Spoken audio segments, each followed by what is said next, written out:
আপনাদের এখানে এটা দেখলাম পুলিশের সাথে বেজাল হয়েছে, কি নিয়ে বিষয়টা হলো লাস্ট কয়দিন ধরে দেখা যাচ্ছে যে পুলিশের কর্তব্যরত যারা সিনিয়র অফিসাররা রয়েছে প্রতিদিন সন্ধ্যায় অত্র এলাকা জুড়ে তারা রেড করছেন, বিভিন্ন গাড়ি ঘোড়া যাই রয়েছে রাস্তার উপরে করছে।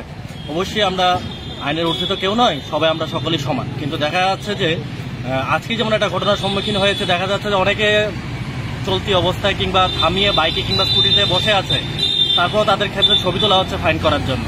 বুঝতে পারলাম না এটা কোন নিয়মের মধ্যে পড়ে, এক নাম্বার। 2 নাম্বার হলো লাস্ট দুদিন আগে শনিবার দিন দেখা গেছে আমাদেরই একজন বন্ধু, আমাদের একজন সাথী, ওর একটি গাড়ি রাস্তার উপরে ছিল, তখন দেখা গেল রাস্তাটি ওকে ফাইন করা হয়েছে রাস্তার উপরে থাকার জন্য। অবশ্যই যদি নিয়ম হয়ে থাকে রাস্তার উপরে ফাইন করা হবে, কিন্তু বিষয়টি হলো তার আগেই একটি বিএসএফ এর গাড়ি ছিল, তার পিছনেই একটি অবস্থিত ছিল একটি উইদাউট নাম্বার প্লেট একটি গাড়ি ছিল, এবং গাড়িটির মধ্যে একটা স্করপিও গাড়ি, সম্ভবত ব্ল্যাক কালার কিংবা স্কাই কালারের মধ্যে ছিল গাড়িটি, একজ্যাক্ট মনে নেই। সেখানটা একটা বিজিবির পতাকা লাগানো ছিল। তখন আমরা এখানে একটা অংশ ছিলাম, আমরা বন্ধু বান্ধব যারা সাথীরা ছিলাম, আমরা এডিশনাল এসপি নতুন এসেছেন একজন লেডি অফিসার, ওনাকে সম্মান জানিয়ে ওনার যে কাজ তাকে সাধুবাদ জানাই, আইনের ঊর্ধ্বে তার কেউ নয়। কিন্তু দেখা গেল মাঝখানে যে আমাদের গাড়িটি ছিল এই গাড়িটিতে ফাইন লাগিয়েছেন, কাগজ লাগিয়েছেন। তখন আমরা প্রশ্ন করলাম যে পিছনে যে গাড়িটি রয়েছে বা সামনে যে বিএসএফ এর গাড়িটি রয়েছে ফাইন হবে না কেন?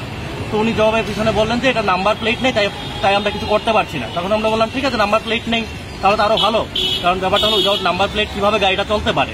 উনি বললেন যে আমাদেরকে শিখাতে হবে না কিভাবে নিয়ম কানুন, কিভাবে পুলিশের কাজ করছে। তখন আমরা বললাম পুলিশের কাজ করছে, তার জন্য তো রাজ্যের এই অবস্থা। পুলিশ যদি এতই ভালো কাজ করতো তাহলে রাজ্যে আর প্রতিনিয়ত এত মানুষ আক্রান্ত হতো না, যুব থেকে শুরু করে বৃদ্ধ আক্রান্ত হতো না প্রতিনিয়ত, এটা হোক রাজনৈতিক কিংবা অরাজনৈতিক। পাশাপাশি দেখা যাচ্ছে যে নারী নির্যাতন, তারপর রেপ, তাহলে কোথায় পুলিশের ভূমিকা? তার থেকে সবচেয়ে লজ্জনীয় বিষয় হলো গাড়িটির মধ্যে একটি বিজেপির পতাকা ছিল বলে আমরা বললাম যে কি বিজেপির পতাকা আছে বলে আপনার সাহস হচ্ছে না?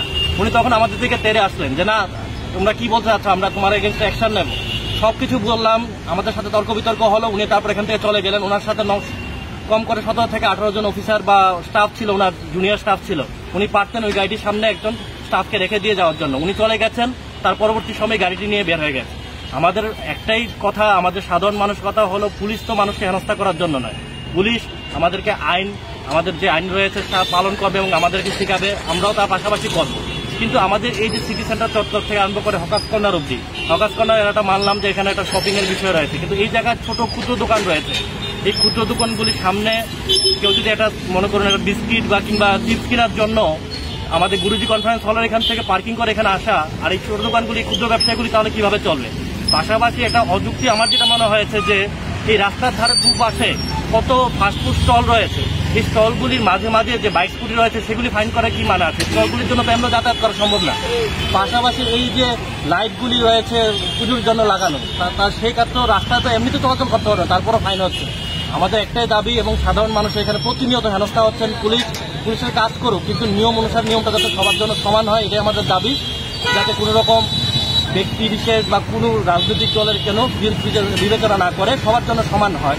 এবং এটা অবশ্যই ভাবা উচিত, সরকার এটা পরিকল্পনা করা উচিত যে রাজ্যের এই যে রাস্তার যে দুপাশে ফাস্টফুড স্টল রয়েছে, মানুষ এমনি যাতায়াত করতে সমস্যা হচ্ছে, কিন্তু এর মাঝখানে স্কুটিগুলি কোথায় যাবে, বাইকগুলি কোথায় যাবে, তার জন্য একটি অবিলম্বে একটা পার্কিং এর ব্যবস্থা করা উচিত, যাতে করে এই এরিয়ার ক্ষুদ্র ব্যবসায়ীগুলি বাঁচতে পারে।